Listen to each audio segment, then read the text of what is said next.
아사가 그의 하나님 여호와 보시기에 선과 정의를 행하여 이방 제단과 산당을 없애고 주상을 깨뜨리며 아세라 상을 찍고 유다 사람에게 명하여 그 조상들의 하나님 여호와를 찾게 하며 그의 율법과 명령을 행하게 하고 또 유다 모든 성읍에서 산당과 태양상을 없애매 나라가 그 앞에서 평안함을 누리니라. 여호와께서 아사에게 평안을 주셨으므로 그 땅이 평안하여 여러 해 싸움이 없은지라 그가 견고한 성읍들을 유다에 건축하니라. 아사가 일찍이 유다 사람에게 이르되 우리가 우리 하나님 여호와를 찾았으므로 이 땅이 아직 우리 앞에 있나니 우리가 이 성읍들을 건축하고 그 주위에 성곽과 망대와 문과 빗장을 만들자. 우리가 주를 찾았으므로 주께서 우리 사방에 평안을 주셨느니라 하고 이에 그들이 성읍을 형통하게 건축하였더라. 아사의 군대는 유다 중에서 큰 방패와 창을 잡는 자가 30만 명이요 베냐민 중에서 작은 방패를 잡으며 활을 당기는 자가 28만 명이라 그들은 다 큰 용사였더라. 구스 사람 세라가 그들을 치러하여 군사 100만 명과 병거 300대를 거느리고 마레사에 이르매 아사가 마저 나가서 마레사의 스바다 골짜기에 전열을 갖추고 아사가 그의 하나님 여호와께 부르짖어 이르되 여호와여 힘이 강한 자와 약한 자 사이에는 주밖에 도와줄 이가 없사오니 우리 하나님 여호와여 우리를 도우소서. 우리가 주를 의지하오며 주의 이름을 의탁하고 나는 무리들 치러 만나이다. 여호와여 주는 우리 하나님이시오니 원하건대 사람이 주를 이기지 못하게 하옵소서 하였더니 여호와께서 구스 사람들을 아사와 유다 사람들 앞에서 치시니 구스 사람들이 도망하는지라. 아사와 그와 함께한 백성이 구스 사람들을 추격하여 그날까지 이르매 이에 구스 사람들이 엎드려지고 살아남은 자가 없었으니 이는 여호와 앞에서와 그의 군대 앞에서 패망하였음이라. 노력한 물건이 매우 많았더라. 여호와께서 그날 사면 모든 성읍 백성을 두렵게 하시니 무리가 그의 모든 성읍을 치고 그 가운데 있는 많은 물건을 노력하고 또 짐승 지키는 천막을 치고 양과 낙타를 많이 이끌고 예루살렘으로 돌아왔더라. 아멘. 여러분, 역사가 반복된다라고 세상에서 말을 합니다. 역사는 반복된다. 그래서 역사를 배워야 된다. 하나님의 역사도 마찬가지더라고요. 그 역사와 그 역사가 같은 한자말은 아니지만 이 하나님의 역사는 또 마찬가지입니다. 유다 세 번째 왕 아사 왕 때 일입니다. 어제 유다의 두 번째 왕이 아비야 왕이지 않습니까? 2대 왕 아비야 왕 때 했던 것이 그대로 세 번째 왕 아사 왕 때도 일어나죠. 이제 전쟁을 말합니다. 어제는 북이스라엘과 전쟁을 했다면 오늘 본문은 다른 나라 구스라는 나라 사람들과 싸움을 합니다. 참고로 구스는 이집트의 남부에 있는 에티오피아, 지금의 수단 지역을 말합니다. 생각해보면요, 꽤 멀리 떨어진 곳에서 왔더라고요. 거리를 재보니까 약 한 2,000km 정도 되는데 군량 및 싣고 와야 되고 먼 거리 이동해야 되고 하는 거 생각하면 쉽게 전쟁하러 올 수 있는 원정거리가 아닌데 이들의 전력과 이런 것들이 대단했던 것으로 보입니다. 그래서 그럴까요? 이들의 군병력의 수가 꽤나 많죠. 구절을 보시면 구스 사람 세라가 그들을 치려하여 군사 100만과 병거 300대를 거느리고 마레사에 이르매. 주전한 800년대 말 900년대 초를 생각해 볼 때 100만 명, 이게 적은 수가 아니거든요. 자, 그러면 상대해야 되는 이 세 번째 왕 아사 왕, 이 남유다 병력은 얼마나 될까요? 어제 아비야 왕 2대 때는요 40만 명이었습니다. 8절을 좀 보시면 아사의 군대는 유다 중에서 큰 방패와 창을 잡는 자가 30만 명이요. 이제 남유다의 구성원 중에 보면 유다 지파가 있으니까 30만 명이 있고 또 다른 베냐민 지파 중에서 작은 방패를 잡으며 활을 당기는 자가 28만 명이라 그들은 다 큰 용사였더라. 자, 유다 지파 30만, 베냐민 28만이니까 합치면 58만입니다. 그 2대 왕 시절에 40만 대 80만이랑 싸웠잖아요. 2대 1로. 오늘도 보면 100만의 구수 군대와 이 남유다의 두 개 지파 합친 58만과 따져보면 얼추 또 2대 1이라는 또 싸움을 똑같이 하게 됩니다. 반복되는 것 같다는 느낌을 받는 거예요. 하지만 상황은 더 안 좋아 보입니다. 왜냐하면 이들은 신무기를 갖췄습니다. 기동력을 갖춘 병거. 남들 다 뛰어다니면서 전쟁할 때 막 신속하게 달리면서 해치울 수 있는 300대의 병거도 장착했다라고 말합니다. 무기가 부족하고 숫자적으로 열세합니다. 어떻게 하면 좋을까요?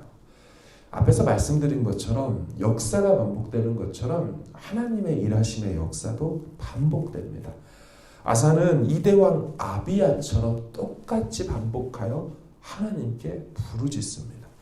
이대왕 아비야가 진퇴양난에 빠졌지 않습니까? 앞에 이스라엘이 있었는데 정신 차리고 보니 복병으로 뒤에도 이스라엘이 있었습니다. 앞뒤가 막히자 열린 하늘을 향해 부르짖으며 도움을 요청했던 것처럼 아사왕도 똑같이 100만 군대 앞에서 하나님을 찾습니다. 11절 좀 길지만 한번 읽어보겠습니다. 시작.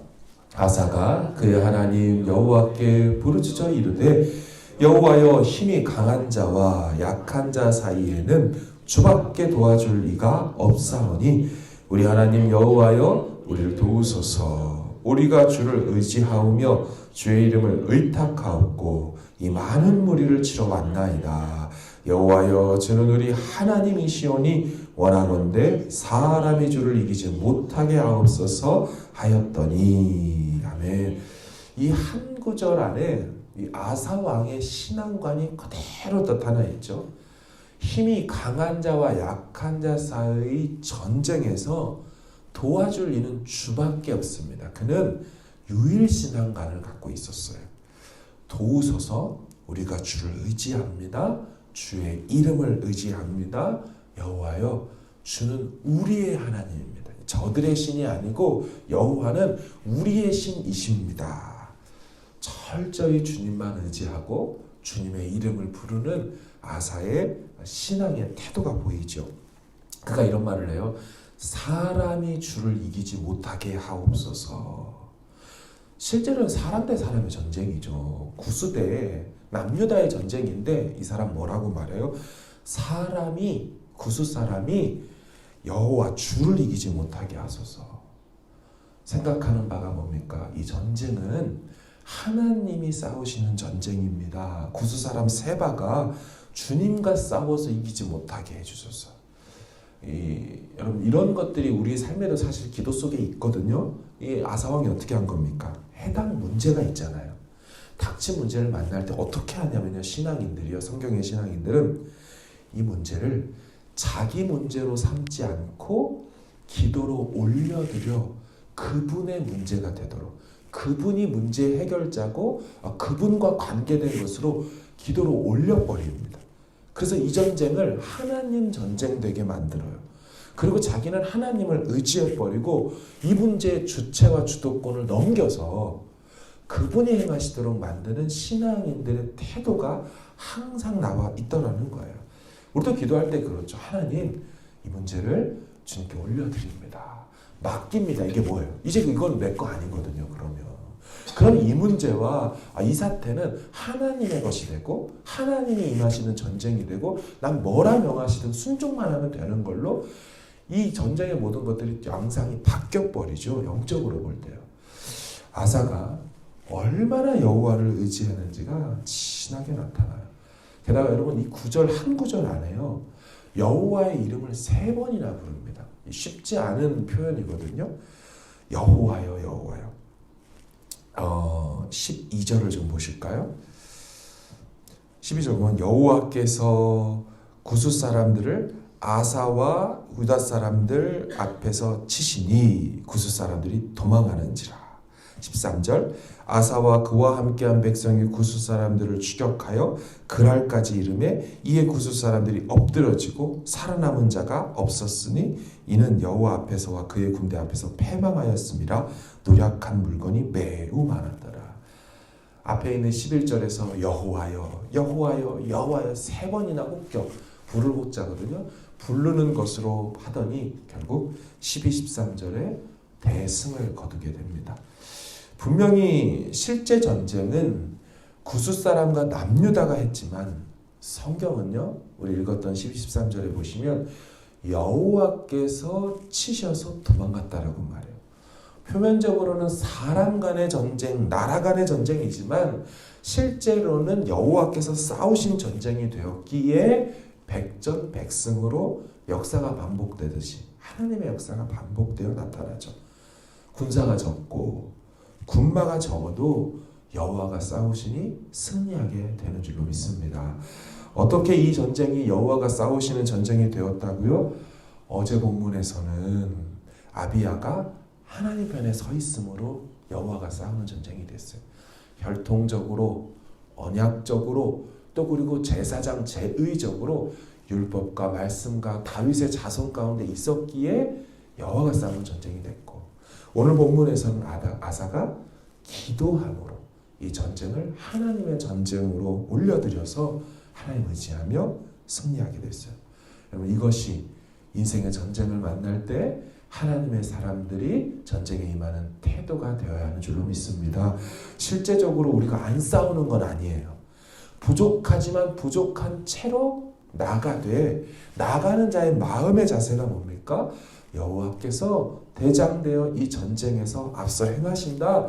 믿음으로 나가면 설령 우리가 수가 적어도 하나님 뒤에서 백업으로, 하나님 앞에서 미리 싸워주시니 그렇게 승리가 이루어지는 거죠. 한 가지 더입니다. 사실 사람은요, 이런 위기를 만날 때 이렇게 아사왕처럼 신앙으로 반응하는 것이 사실 쉽지가 않습니다. 위기가 닥치면요, 본연의 모습이 나타납니다. 정말 그거 하나밖에 없을 때는 진짜가 드러나요. 내 본성이 드러나요. 튀어나온다는 얘기죠. 당장 눈앞에 보이는 게 100만 군대입니다. 뻔하게 58만이 있다는 거 알고 있어요. 300의 마병대를 감당하는 거, 나가면 다 죽어나간다는 거 알아요. 근데 어떻게 아사왕이 누가 봐도 열세인데 여호와를 의지하고 부르짖으며 나갈 수 있었을까요? 어떻게 그 위기 속에 오히려 신앙으로 반응할 수 있었을까요? 아사는요, 궁여지책으로 할 수 없어 하다 보니 그렇게 된 게 아니에요. 아사의 삶은 여호와 하나님을 찾고 구하는 게 원래 있었습니다. 그러니까 어느 날 갑자기 상황이 터지니 그런 반응을 할 수 있는 게 아니었고요. 원래 삶을 그렇게 살다 오다 보니 그 문제를 만나도 변함없이 신앙으로 반응할 수 있었다라는 거죠. 이런 말이 있잖아요. 순교자적인 삶을 산 사람이 순교자도 될 수 있는 것이에요. 평상시 날마다 주 앞에서 십자가 앞에서 죽는 일이, 꺾어내는 일이 없는 사람이 큰 위기와 유혹 앞에서 어이구 올라온 탐욕과 육신의 마음을 꺾어버린다? 이건 뭐 더 못할 행동 아니겠습니까? 전쟁이 일어나기 전, 그 전 아사의 삶을 좀 볼까요? 마지막 2절부터 보십시오. 아사가 그의 하나님 여호와 보시기에 선과 정의를 행하여, 잘 보세요. 이방제단 산당을 없애고 주상 깨뜨리고 아세라상 찍고 유다 사람에게 명하여 그 조상들의 하나님 여호와를 찾게 하며 그의 율법과 명령을 행하게 하고 또 유다 모든 성읍에서 산당, 태양상 없애매 나라가 그 앞에서 평안함을 누리니라. 여러분, 아사는 평상시에 뭐 했냐면요, 자기와 자기 나라 안에 있는 우상들 찾아 없애는 일을 행하고 있었습니다. 행했어요. 이방제단, 산당, 주상, 아세라, 분향단, 제사, 태양상 다 찾아 없애고 찍었어요. 그러니 어떻게 됩니까? 궁핍한 위기가 와도 다른 것을 의지하지 않게 되는 거예요. 왕이나 백성들이나 나라에 있는 우상들을 다 찍어 없앴기 때문에 뭐만 남아있어요? 여호와밖에 없어요. 그런 상태로 자신의 환경과 마음을 바꿔놓으니까 그 위기가 와도 그리 반응할 수 있었다라는 거예요. 아사는 자기와 자기 나라 내부에 있었던 우상들을 찾아 없앨 뿐만 아니라 동시에 뭐 했습니까? 이 사람이 한 게 있어요. 여호와를 찾도록 계속 몰아갑니다. 3번이나 이 표현이 있습니다. 여호와를 찾다 구하다. 4절 보세요. 유다 사람에게 명하여 그 조상들의 하나님 여호와를 찾게 하며. 이 구하다와 같은 단어입니다. 다르시라는 히브리어인데요. 7절도 보시면 아사가 일찍이 유다 사람에게 이르되 우리가 우리 하나님 여호와를 찾았으므로. 7절의 중반 성곽과 망대와 문과 빗장을 만들자 우리가 주를 찾았으므로. 하나님을 계속해서 찾고 구하는 삶이 영적 실력으로 되어 있을 때 그 위기가 만나도 여전히 유일신앙으로 하나님만 자꾸 구하여 승리를 경험하는 아사의 삶은 역사가 반복되듯 하나님의 역사가 반복되듯 오늘을 사는 우리의 삶에도 같은 반복의 역사가 일어나게 될 줄로 믿습니다. 내 안에 있는 우상 하나님보다 더 의지하고 사랑하는 걸 이렇게 나와 영적으로 영성 관리하시는 것처럼 기도 중에 우리 그걸 찾아 제거하고 하나님만 계속하여 찾고 구하여 어떤 종류의 위기가 오더라도 그분 이름만 부르며 예수 이름만 의지하여 결국 하나님 주시는 승리, 모든 문제를 주님의 해결하신 문제와 전쟁으로 올려드림으로 그분의 승리를 같이 맛보는 우리 모두 되길 주의 이름으로 축원합니다. 우리 같이 함께 기도하길 원합니다. 말씀을 기억하며 하나님, 오늘도 우리 안에 있는 우상들을 찾아 찍어 없애고 우리 안에 있는 내 영과 내 영혼이 주님만 찾고 구하여 항상 어딜 가든지 주님으로 인하여 승리할 수 있도록 은혜 달라고 우리 같이 기도해 주시길 바랍니다. 우리 같이 가지고 나오신 기도 제목으로 주 앞에 나갑니다. 기도합니다.